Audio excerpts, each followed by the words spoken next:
اللہ اللہ اللہ۔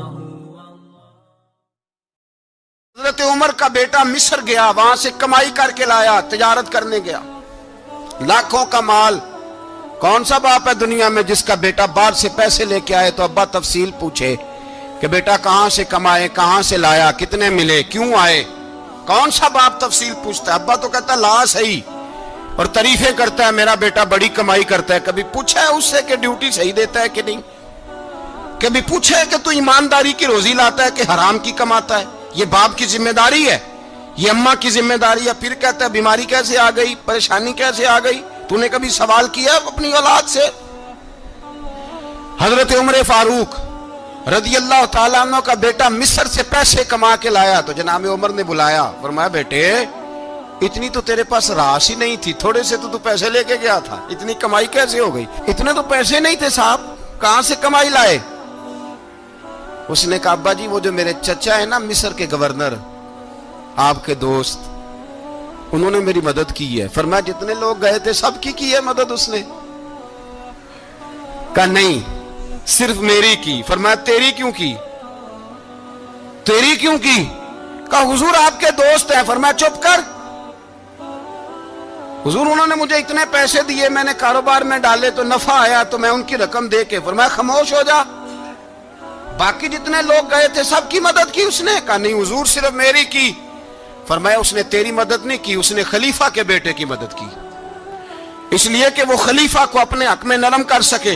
فرمایا آدھا مال تیرا ہے، آدھا مال غنیمت کا ہے، مال خزانہ کا ہے، مسلمانوں کا ہے، اس لیے کہ تو جو وہاں سے مال کما کے لایا ہے وہ اپنے باپ کے خلیفہ ہونے کی وجہ سے کما کے لایا ہے، لہذا رکھ ادھر۔ یہاں کہتے ہیں کدھر سے آیا، کیسے آیا، کون سا حساب دیں، کیا کریں؟ او بھائی حضرت عمر رضی اللہ تعالیٰ عنہ کا اپنی اولاد کے بارے میں یہ رنگ ہے۔ ایک جنگ سے نا خوشبو آئی، خوشبو بڑی مہنگی ہوتی تھی، عرب میں خوشبو آج بھی بڑی مہنگی ہے، وہ زیادہ استعمال کرتے ہیں۔ میری باتوں کی سمجھ آ رہی ہے میرے بھائیوں؟ بڑی مہنگی خوشبو تھی۔ جب وہ خوشبو آئی تو حضرت عمر نے کہا، گھر میں پہلے پہنچی حضرت عمر کے، چونکہ زیادہ عورتیں استعمال کرتی تھی گھر کے اندر خوشبو، مرد بھی لگاتے تھے۔ حضرت عمر نے اپنی بیوی سے کہا، آپ کی زوجہ تو تھی وہ بڑی خوشبو کو پسند کرتی تھی۔ حضرت عمر نے اپنی زوجہ سے کہا کہ خوشبو لاؤ، میں نے ایک عورت کی ڈیوٹی لگائی ہے، وہ خوشبو تول کے نا تو حصہ برابر صحابہ میں بانٹ دے گی۔ تو آپ کی زوجہ کہنے لگی کسی بی بی کی ڈیوٹی لگانے کی کیا ضرورت تھی، میں جو موجود تھی میں بانٹ دیتی ہوں تول کے حصہ برابر۔ آپ نے فرمایا نہیں تو رہنے دے، وہ فلانی بی بی بانٹے گی۔ کہا حضور میں نے بھی بانٹنی ہے، میرے پہ کچھ حق ہے؟ آپ نے فرمایا نہیں تو تفصیل نہ پوچھ، تو خوشبو دے دے، کوئی اور بانٹے گی۔ خاتون خانہ تھی نا، کہنے لگی نہیں مجھے بھی آج آپ کو بتانا ہی پڑے گا کہ کوئی جو بانٹ سکتی ہے تو میں کیوں نہیں بانٹ سکتی؟ زوجہ کہتی عمر نے بات کی تو میری چیخیں نکل گئی۔ حضرت عمر فرمانے لگے جب تو خوشبو بانٹے گی نا تیرے ہاتھوں کو بھی لگے گی، تیرے دوپٹوں کو بھی لگ جائے گی۔ اگر رب کریم نے مجھ سے سوال پوچھا کہ عمر خوشبو تو مسلمانوں کی تھی، تیری بیوی کے دوپٹے کو کیوں لگ گئی، تو میں اللہ کے حضور کیا جواب دوں گا؟ اگر اللہ نے یہ سوال کیا کہ تیری بیوی نے کیوں لگائی، وہ تو حصہ تھا مسلمانوں کا، تو نے تیری بیوی نے کیوں لگائی؟ تو فرمایا میں نہیں چاہتا کہ اللہ کے حضور مجھے اور تجھے باز پرس ہو، لہذا کسی اور کو بانٹنے دے۔ زوجہ روئی اور تڑپ کے کہنے لگی عمر مجھے لگتا ہے صبح قیامت بھی تیری بیوی ہونے کی وجہ سے اللہ مجھے جنت عطا فرما دے گا، تیری زوجہ ہونے کی برکت سے۔ بھائی یہ معیار رکھا، خدا کی قسم ایسا شخص تاریخ میں دوبارہ نہیں آیا۔ اتنا بڑا آدمی، اتنا بڑا شخص، اتنا بڑا آدمی، اور پھر رنگ یہ ہے کہ عمر 22 لاکھ مربع میل کا حکمران، 22 لاکھ، اور کھجور کے درخت کے نیچے مٹی کا ڈھیلا لے کے سو گئے ہیں، پرواہ کوئی نہیں، کوئی مسئلہ ہی نہیں۔ 2 غلام ساتھ بیٹھے تو ایک روٹی حضرت عمر نے گھر سے منگوائی، تھوڑا سا سرکہ، تو غلام کہنے لگے ہم نے بھی کھانی ہے۔ فرمایا کوئی حرج نہیں، روٹی کو پیٹ بھر کے کھانا ضروری تو نہیں، 3 حصوں میں بانٹ لیتے۔ ایک آدمی آیا ہوا تھا مصر کا رہنے والا ملنے کے لیے، اس نے پوچھا عمر کدھر ہے؟ تو کہا وہ ادھر جاؤ مسجد میں بیٹھے ہوں گے. اور واپس آیا تو کہنے لگا وہاں تو 3 غلام بیٹھے ہیں, ایک روٹی بانٹ بانٹ کے کھا رہے ہیں, لگتا ہے کئی دنوں سے روٹی نہیں ملی. کہا 3 غلام تو کوئی نہیں, وہاں 2 ہی تھے, تیسرے تو امیر المومنین تھے. اس نے کہا نہیں نہیں, 3 غلام ہیں, کپڑے بھی ایک طرح کے پہنے ہوئے, بلکہ 2 کے تو پھر صحیح ہیں, تیسرے کے تو زیادہ ماڑے ہیں. کپڑے بھی ایک طرح کے, کھانا پینا بھی ایک طرح کا, اور ان کا نشست برخاست بھی ایک طرح کی ہے, لہذا کوئی فرق نہیں. حضرت ابو ہریرہ کہتے ہیں میں لے کے آیا, اور جناب عمر کو جب میں نے کچی زمین میں تامت سمیٹ بیٹھے دیکھا تو میں رو پڑا. میں نے اس مصر سے آنے والے کو کہا تو اس کے جلوے دیکھ, اگر اس کی ذات میں اتنا حسن ہے تو محمد عربی کا مقام کیا ہوگا. یہ مقام غور ہے, مقام غور. 10 محرم کو لوگ دیگے پکائیں گے نا, نہیں پکانی ہے, کوئی بول دے نہیں, ہاں نہ نہیں کر دے, پروگرام بدلیا تو نہیں دی عید کی کہ وہی کام شروع ہوا ہے لاسٹ ایٹ ہونے والا. کیوں جی, پکنی ہے نا دیکھیں 10 محرم کو انشاءاللہ تعالی, ہم بھی پکائیں گے انشاءاللہ, یہاں بھی پروگرام ہوگا. تو 10 محرم کو جو دیگ پکنی ہے تو ایسا نہیں ہو سکتا کہ 1 محرم کو حضرت عمر کے نام کی بھی کوئی پک جائے.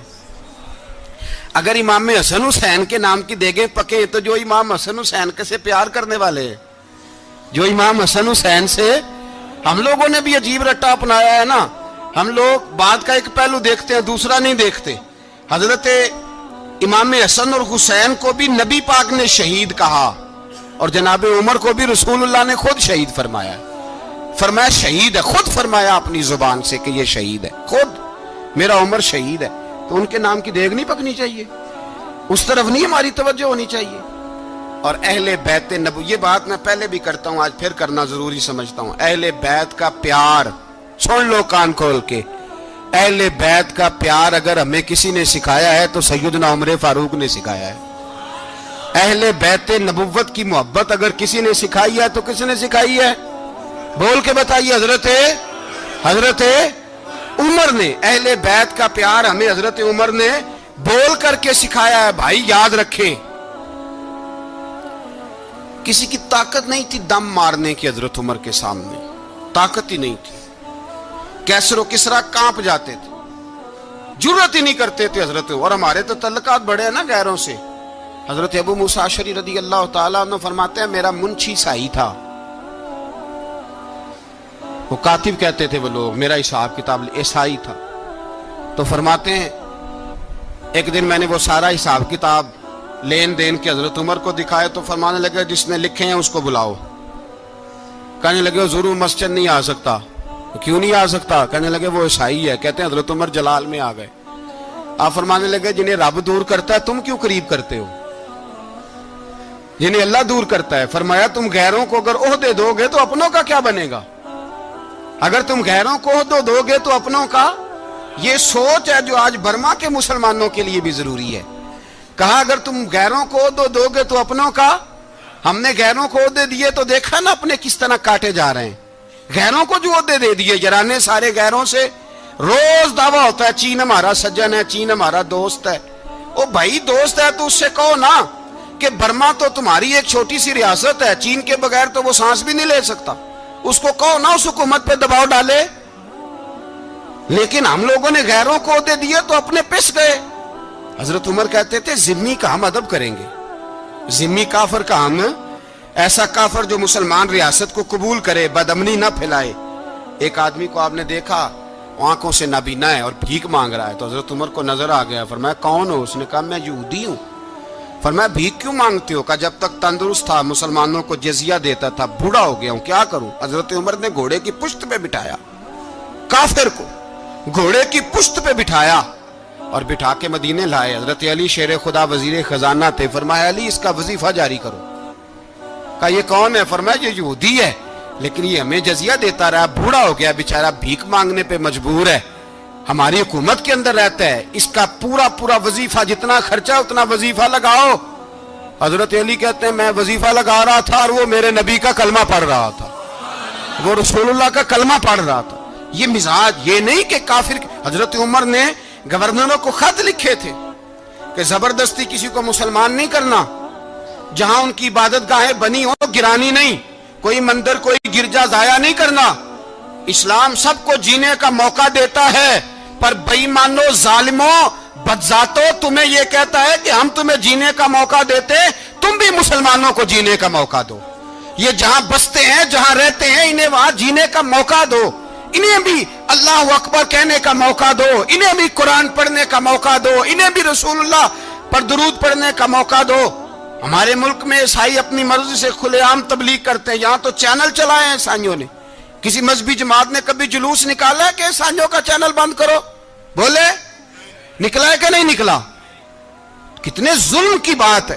ہم جب غیر کو اتنا تحفظ دیتے ہیں، اتنا تحفظ دیتے ہیں، ہم نے دیکھا ہے، مجھے بیسیوں لوگوں نے عید پہ ٹیلی فون کیے کہ عیسائیوں کو قربانی کا گوشت دے لیں، مجبور ہیں جی، دروازے پہ آ گئے ہیں، ہمارے کام کاج کرتے ہیں۔ بیسیوں لوگ، عام آدمی کے دل میں ان کا اتنا جذبہ ہے، وہ مسائل کا بیان کرنے ایک علیحدہ بات، لیکن ہمارے دل کافر کے حق میں بھی نرم ہو جاتے۔ تم کس قدر زیادہ بےایمان ہو، اور کفر کس قدر زیادہ ذلیل ہو گیا ہے کہ مسلمان کے حق میں نرم ہوتا ہی نہیں۔ اور اس سے بڑے ذلیل وہ ہیں جو ان ذلیلوں کے سپورٹر ہیں، وہ کسی عرب ملک کے حکمران ہو یا کسی اور جگہ کے، وہ بڑے ذلیل ہیں جو ان ذلیلوں کے سپورٹر ہیں، جو برما کی بچیوں کے قتل پر اپنی حکومتیں چمکا رہے ہیں، انہیں شرم نہیں آتی۔ اس قدر مسلمان تڑپا ہے، لیکن ان بے غیرتوں کو ذرا ہوش نہیں آئی، اور یہ ان کے کماش، ان کے دلال جو ہر جگہ ان کی سپورٹ کر کے اپنی حکومتیں قائم کرتے ہیں، ان بے ایمانوں کو پتہ نہیں کہ کب ان پر اللہ کا عذاب اترے گا اور کس طرح ان کے پرخشے اڑیں گے۔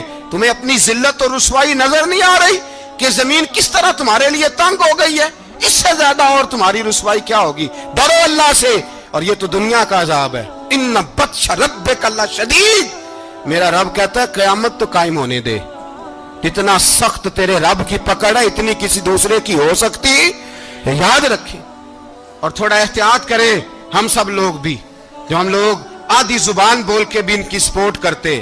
اب شرم آنی چاہیے ہمیں ان حکومتوں کی سپورٹ کرتے جو مسلمانوں کی لاشوں کے اوپر حکومتیں قائم کرتے ہیں، شرم آنی چاہیے۔ بہرحال بات دور نکل جائے گی، اور میں اپنے مضمون پہ رہتا ہوں۔ اہل بیت کا پیار اگر سکھایا ہے تو جناب عمر نے سکھایا ہے رضی اللہ تعالی عنہ، امام حسن ملنے۔ آپ یقین کریں، میں جب اس واقعہ کو پڑھتا ہوں تو میرا دل جھوم جاتا ہے۔ میں کہتا ہوں یار، ڈاڈا ہونا اپنی جگہ پہ، عشق ہونا اپنی جگہ پہ، انسان کا باوقار ہونا اپنی جگہ، جہاں کھڑے ہونا تھا وہاں یہ کھڑے ہوتے تھے، اور جہاں جھکنا تھا وہاں یہ ان لوگوں میں اقبال نے کہا تھا، تیری نگاہ ناز سے دونوں مراد پا گئے، عقلِ غیاب و جستجو، عشق حضور و اضطراب۔